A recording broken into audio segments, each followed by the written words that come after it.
দাদা, দু জায়গায় কচুরি দিন। কি? আমি ওই রাস্তার ধারে বসে কচুরি খাবো? তুমি তো আমাকে বিয়ের কথা বলাতে নিয়ে এসছো এখানে। এইসব নোংরা জায়গায় দাঁড়িয়ে কথা বলা যায়? তুমি কি তোমার কোনো গরিব বান্ধবী ভেবেছো? তোমার বাড়ির লোকজন তোমাকে শেখায়নি মেয়েদেরকে কিভাবে ট্রিট করতে হয়?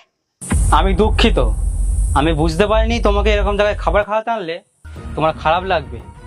কিছুক্ষণ আগেও তো তুমি আমার স্কুটিতে আসলে, তোমার তো কোনোই কিছু প্রবলেম হলো না, তাই আমি ভাবলাম এখানে খেতেও তোমার কোনোই অসুবিধা হবে না।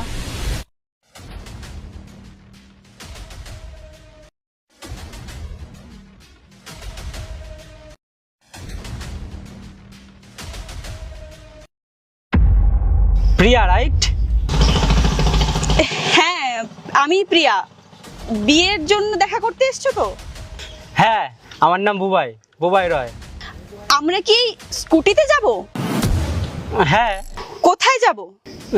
ভাবছিলাম কোথাও একটা গিয়ে খেতে খেতে কথা বলা যাবে। ঠিক আছে। স্কুটিতে নিয়ে এলো, ভাবলাম একটা বড় 4 চাকা নিয়ে আসবে, কি জানি কোথায় খেতে নিয়ে যাবে। হ্যাঁ, তো কি হয়েছে? আমি জানতাম না যে তোমার এইটুকু সামর্থ্য নেই যে একটা রেস্টুরেন্টে গিয়ে কফি খাওয়াবে। তোমার যদি সামর্থ্যই না থাকে তাহলে তোমাদের মতো ছেলেদের বিয়ে করাটাই উচিত না। শুধু শুধু আমার টাইমটা ওয়েস্ট করালে। তুমি গাঁইয়া মেয়েদেরকে বিয়ে করো, ওরাই তোমাদের সাথে বসে ওই রাস্তার ধারে খাবে। আমাদের মতো মডেল টাইপের মেয়েদের দেখতেও যাবে না। আচ্ছা, তাহলে তুমি কি বলতে চাইছো? বিয়ের জন্য সেই মানুষটা কেমন, মানুষটা ভদ্র কিনা সেটা দেখার কোনো দরকার নেই, তাই তো? তার কাছে টাকা আছে কিনা সেটাই গুরুত্বপূর্ণ। হ্যাঁ, অবশ্যই গুরুত্বপূর্ণ। আমি বিয়ের জন্য ছেলে দেখতে এসেছি, তো দেখে নেব না ওর টাকা আছে কি নেই। যদি তোমার কাছে টাকা না থাকে তাহলে তো আমার জীবনটা নষ্ট হয়ে যাবে। আর দেখো, আমি আমার জীবনটা নষ্ট করতে চাই না।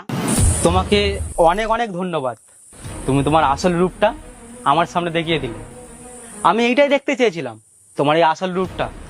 আর তোমাকে একটা কথা আমি জানিয়ে দিই, আমার কাছে টাকা নেই এমন না, আমার কাছে কোটি কোটি টাকা আছে।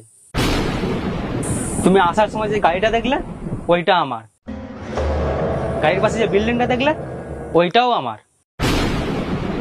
এছাড়াও ব্যাংকে আমার পুরো 10 কোটি টাকা আছে, আরো ফ্ল্যাট, জমি, জায়গা তো সবকিছুই আছে।